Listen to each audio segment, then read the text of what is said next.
de soutenir les pays les plus fragiles pour qu'ils rejoignent des niveaux de croissance leur permettant de résoudre leurs problèmes. Donc il ne faut pas sous-estimer l'économie, pas plus qu'il ne faut sous-estimer la finance, les investissements, et notamment le financement des entreprises. Mais le fond du projet, c'est un projet qui doit renforcer sa dimension culturelle, et pour cela, ce qui est très important, c'est que on donne ensemble, nous, Européens, et avec nos amis chinois, qu'on donne un contenu au concept géopolitique d'Eurasie. L'Eurasie, c'est ce nouveau grand continent qui peut renforcer son unité et être le pôle d'équilibre du monde. Mais il faut donner un contenu culturel à l'Eurasie. C'est-à-dire qu'il faut montrer que l'Eurasie, c'est un foyer de culture au pluriel, avec une histoire fondée sur le respect des différentes cultures. Et c'est, je pense, ce lieu de dialogue, d'ouverture qu'il nous faudra développer. L'Eurasie est culturellement à construire et c'est un défi passionnant pour tous ceux qui mettent la pensée à l'origine de l'action. Peut-être une petite question, quels sont les obstacles qui rendent l'Europe occidentale à ne pas encore prendre au sérieux la ceinture et la route? Je pense qu'un certain nombre de pays manquent de confiance. L'obstacle principal dans les relations internationales, c'est le scepticisme, voire le manque de confiance. C'est de craindre que, avec les investissements, la Chine domine toutes les économies. C'est en fait d'avoir peur de la puissance de l'autre. C'est ça l'obstacle principal. C'est pour ça que la méthode de coopération est très importante. Et c'est pour ça que, au niveau européen, il nous faut rejoindre cette table de discussion qu'est la nouvelle route de la soie. Et c'est en discutant qu'on pourra faire valoir nos idées.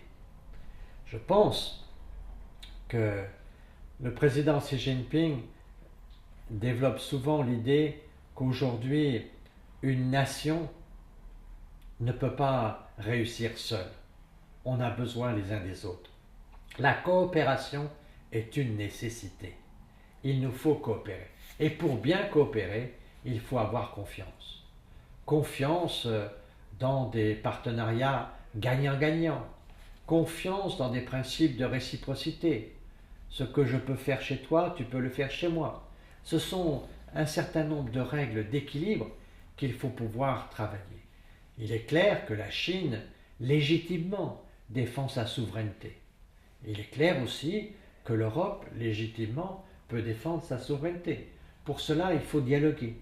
Il faut voir les différents secteurs sur lesquels nous voulons avoir plus de protection et sur les autres où nous voulons plus d'ouverture. Il n'y a aucune chance de résoudre les difficultés sans dialogue. L'obstacle majeur, c'est le manque de confiance. La solution, c'est le dialogue pour la confiance.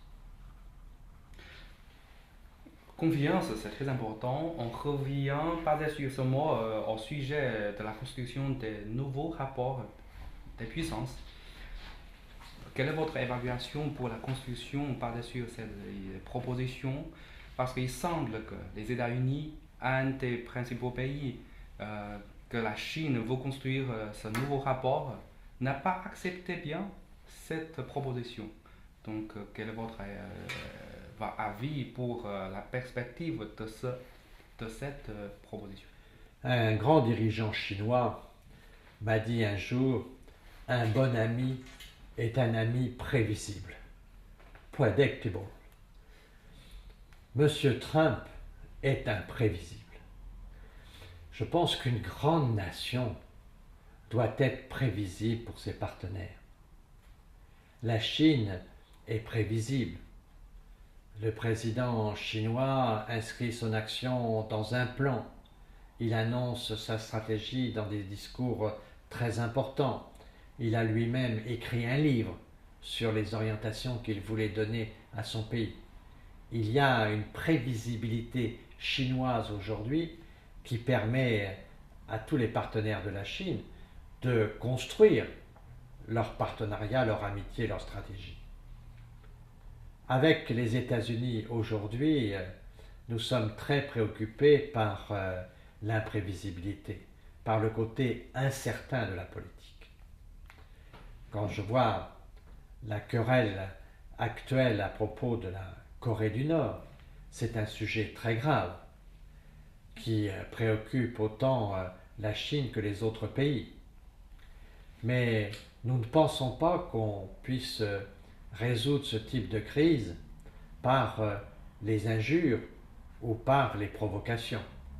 Il faut de la discussion, de la négociation. Et donc, je pense que les États-Unis doivent accepter davantage le rôle du multilatéralisme et davantage donc des instances comme le Conseil de sécurité de l'ONU et d'autres instances où les relations internationales s'établissent.